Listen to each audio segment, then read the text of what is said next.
Hi.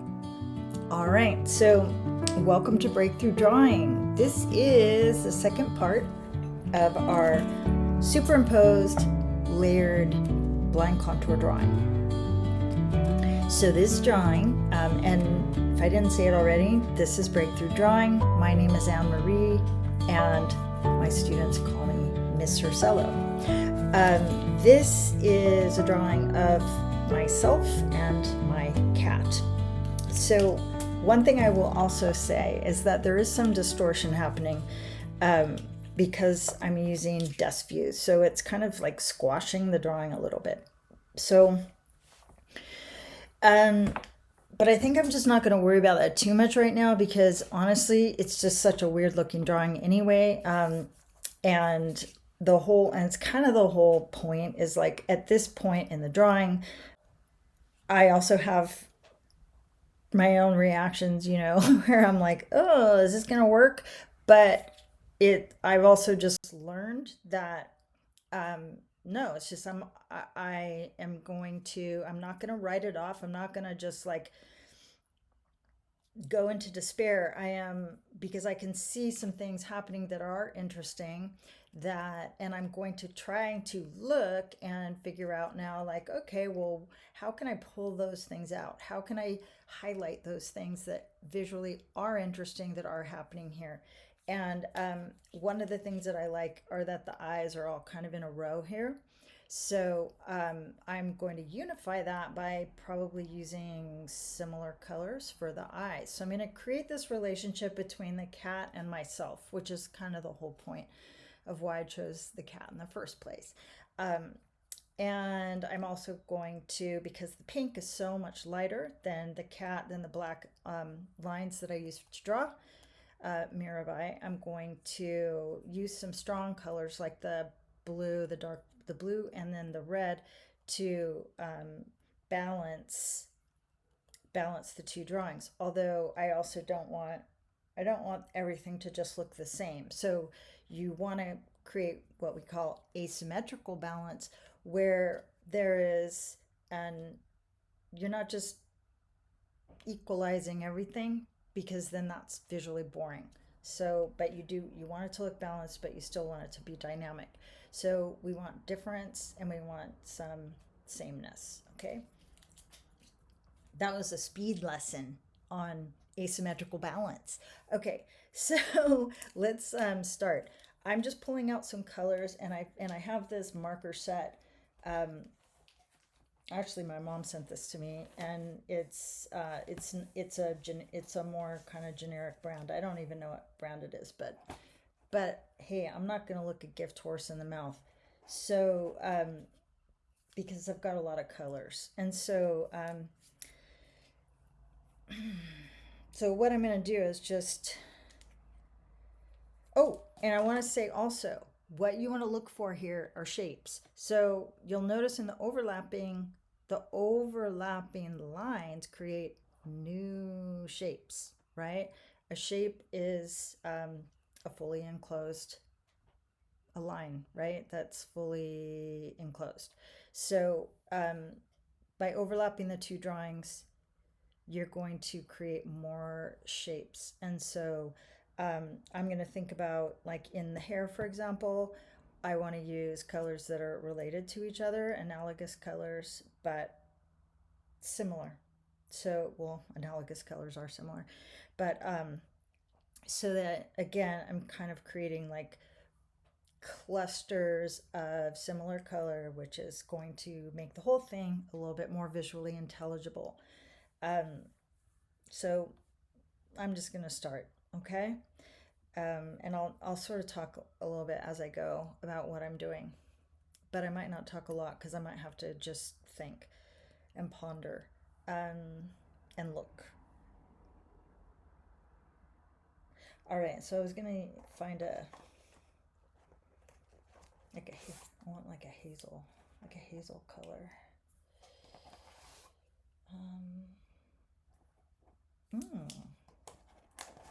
That would be pretty. That would be pretty for my kitty's eyes.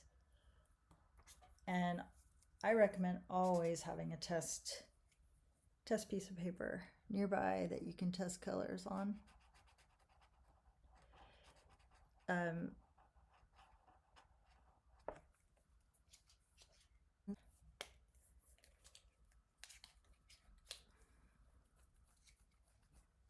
need like a light peach for that.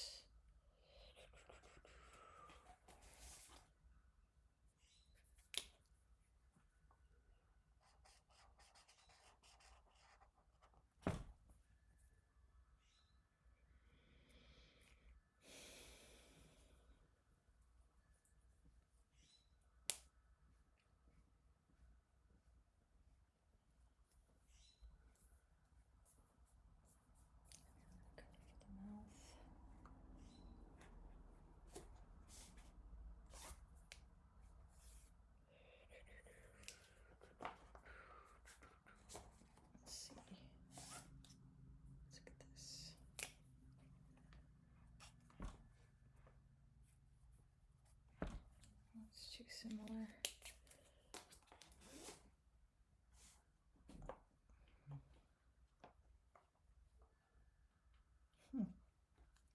Okay, where's orange? Let's get orange. There we go. Okay, let's do this.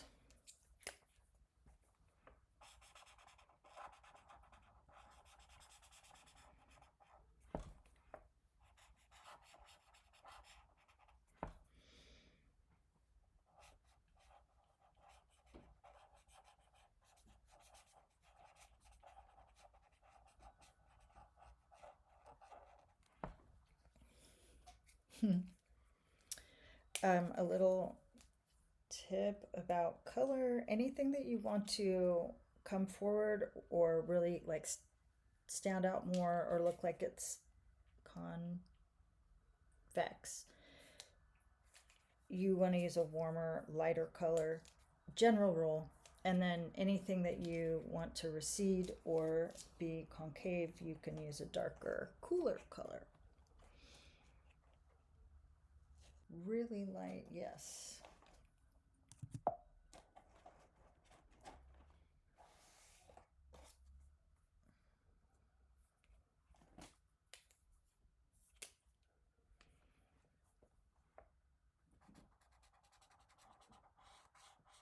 Because I don't want to get bags under my eyes.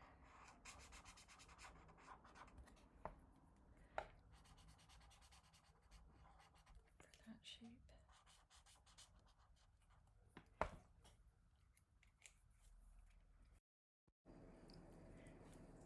Gently continue working, although there may be thoughts urging you to abandon your work if it looks strange or awkward to you.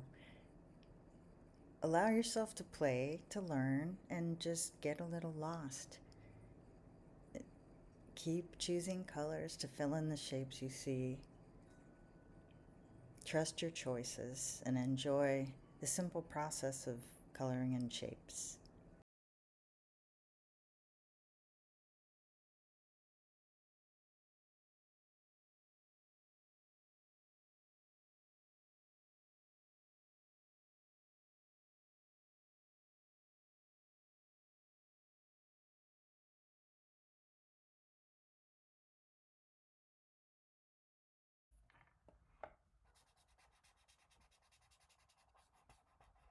Noise, yeah, I want to make it darker.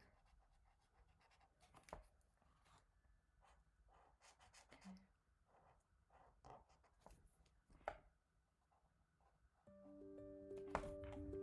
Let's try that.